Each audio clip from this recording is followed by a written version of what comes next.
I don't know. If you had trouble finding me in the group, I'm sorry. I don't know what is going on, but it's been a little bit silly today. Okay, the truth is I'm a little out of practice. Let's be real. I'm a little out of practice going live, using Ecamm and all of this kind of stuff. So today we are here to talk about how we stop over teaching, over explaining, and what to do instead. So I want to know, raise your hand in the comments if you feel like you are an over teacher. If you are over teaching and over explaining, like do a raised hand in the comments. Just an emoji's fine. Or you can just say, me, I'm it.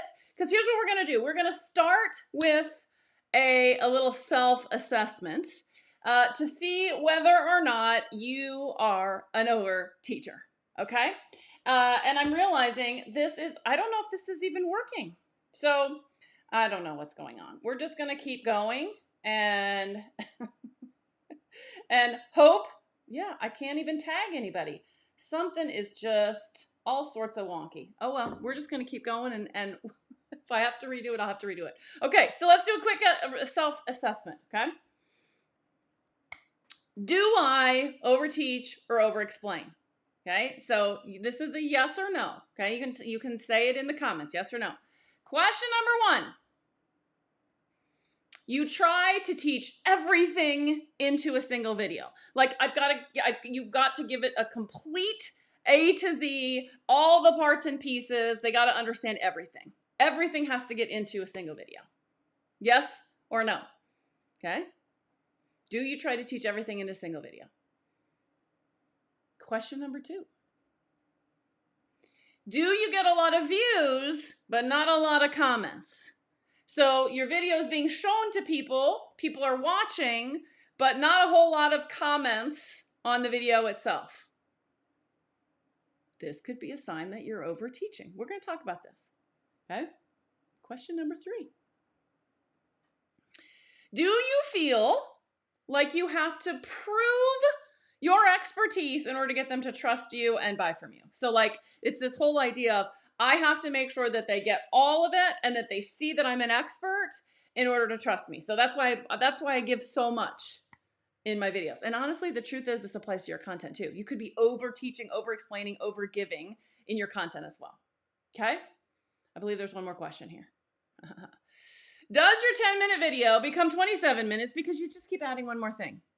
You just keep telling one more thing. Oh yeah, there's one more. And then I want to talk about this. And then I also want to talk about this.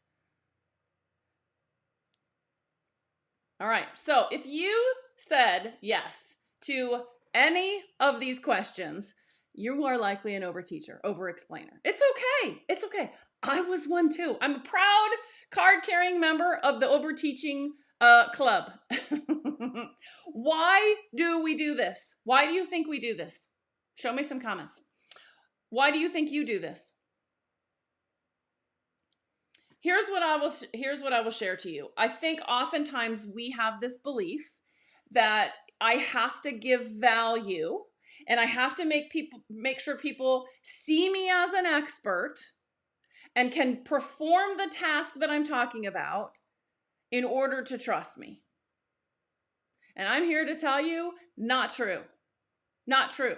And that's exactly why people are watching your videos and not commenting on your videos. That's why your offers aren't selling, is because you are overdoing this, over giving. And that overwhelms, especially somebody who's brand new to you. So the key question here is, what do I do instead? First of all, a mindset shift. I want you to understand that your audience sees you as an expert. You know this because they're showing up. They wouldn't show up to watch your videos if they didn't already think you were an expert in your field. So you don't need to prove anything to anybody. Okay? The other thing that I want you to understand is that giving value, well, you have to give some value. You do have to teach something. If you're giving them everything, why would they buy? They don't need to buy because you keep giving free content. So we're going to talk about, I'm going to give you 3 things that I'm going to give you one thing you need to do different, but I'm going to give you 3 steps that you can actually apply today. Okay. Here's what you need to understand is that information is available to us all everywhere. And especially with AI, You can Google just about anything. You can go into ChatGPT and get unlimited access to information, okay? But what AI or Google can never do is they can never replace what you do and how you help people implement and apply what it is you're talking about, okay? So now, having said that, what your audience needs is an aha moment.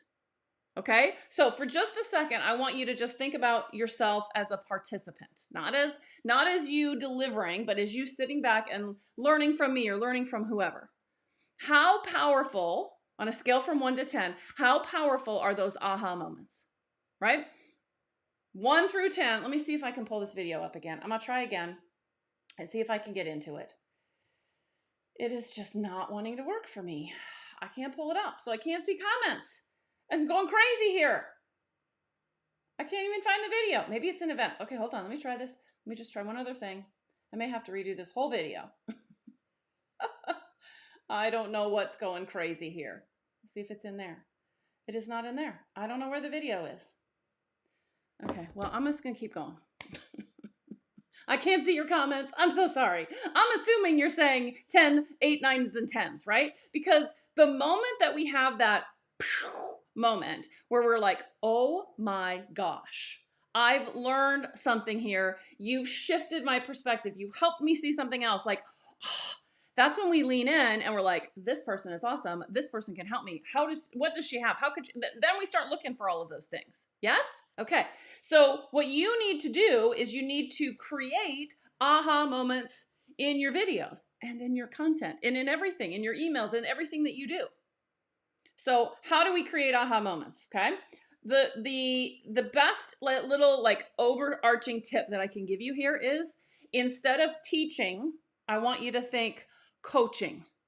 I'm coaching people through this experience. And you don't have to have a certification to be a coach, okay? I just want you to think you're coaching somebody to do something, not telling them to do something. Because when they make the decision on their own, because you've given them this aha moment, it is 10 times more powerful than if you just tell somebody to do something. And anybody that has kids or dogs, you get this. You understand this, okay? So how do you coach if you're not a coach? Or if you are a coach, how do you start to look at video and everything else that you're doing in terms of your marketing and your videos and your emails and your social media and all that? How do you do it? What do you do different? 3 things, okay? Number 1, ask more questions. Ask questions that get them to think about something differently.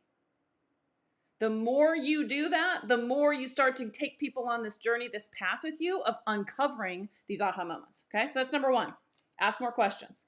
Number 2, tell more stories. Because stories have the ability to transport us. They're engaging, they're fun, and as a result, we learn from stories.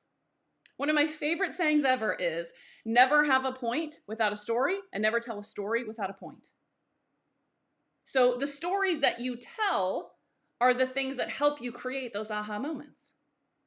We learn them in the stories that you tell, okay? So that's number 2. And number 3 is you need to lead somewhere. Where are you going? Where does that question and story, and really what it is what's the point of this video? How does it connect to what is the next step that people need to take? Okay, so for example, I'm going to do this right now in this video.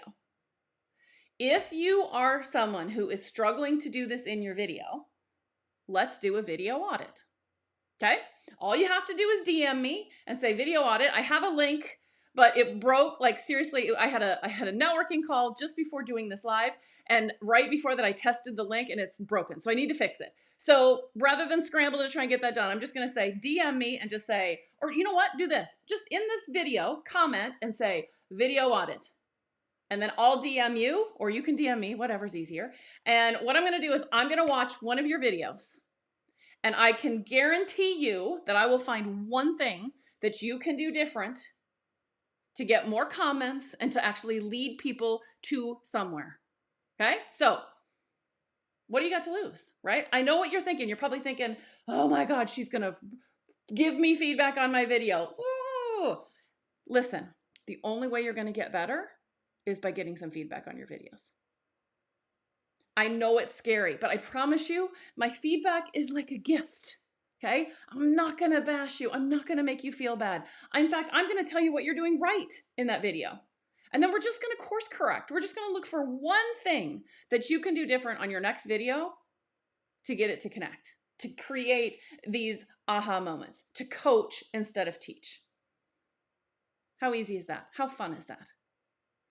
So I am doing a whole series, like this whole month, I'm trying to do a video a day. You can join me every day. I'm posting prompts of different video ideas. Use them every day. Use one a week. Use one a month. It doesn't matter. Use your own.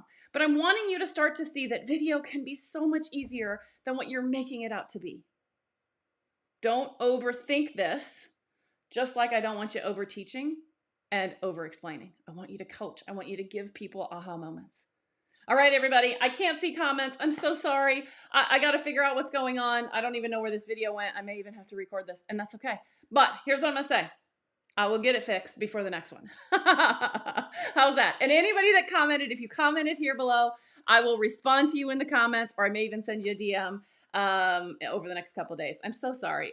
You know, it's one of those, I swear, if Mercury, it feels like Mercury is in retrograde right now because so many tech challenges. This whole month has been that way, but it's not in retrograde. So I don't even know what's going on, but it's okay because we got to work around. So thank you for tuning in. Thank you for watching the replay. #replay if you're watching on replay, and I'll see you tomorrow. Bye guys.